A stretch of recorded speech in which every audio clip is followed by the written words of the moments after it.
Okay, this is a downward dog to a front step. So we're gonna start in a high plank position. You want to make sure that your shoulders are directly over your wrists. And we wanna make sure that our hips are not sagging down like this. You wanna do a little bit of a pelvic tuck and make sure your abs are engaged. From here, you're gonna lift your hips up towards the ceiling. I really think about pushing both my feet and my hands into the ground to really think about elevating my hips up nice and high. So I want to gather lots of length through the posterior side of my leg and through the sides of my body here. So I'm pushing my hands down, I'm letting my head sink, I'm lifting my hips up to the ceiling, and I'm pushing the ground with my toes here, really trying to lengthen. Now, I'm gonna shift my weight forward. So I'm pushing off my toes, I'm gonna roll, I'm doing it in slow motion, but I'm gonna roll forward. As I do that, I'm gonna take one leg and I'm gonna step to exactly where one hand is. And as I step, I'm gonna remove this hand and just bring it to my shoulder. So here, start in the plank, hips come up nice and high into that down dog position.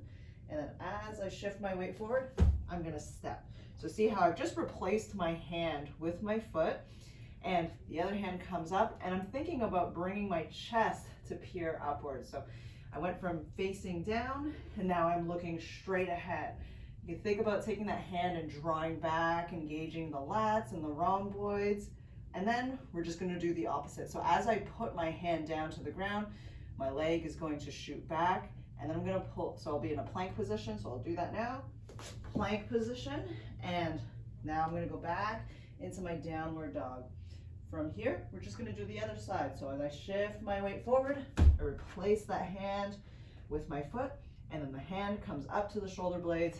And here, I'm no longer looking down. I'm gonna peer up, look straight ahead, and pull this hand back.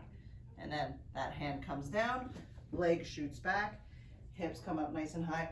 And we're just gonna go from side to side. As you get more comfortable with this, the transition from this front step to the downward dog will look a lot smoother. So as I put my hand down and bring my foot back, I can go straight into that downward dog and come back straight into the downward dog. But at the beginning, if you need to, you can go from here to the plank and then to the downward dog. If your leg isn't able to come all the way to where your hand is to replace it, just come up as high as you can, progressively working towards bringing it to wherever your hand is. So if you land back here, for example, that's fine. You can still do the movement, but we can also play with, it's just kind of crawling the toes up a little bit more before lifting up the hand. And that way we can just start to explore some depth to this range here. Give it a try.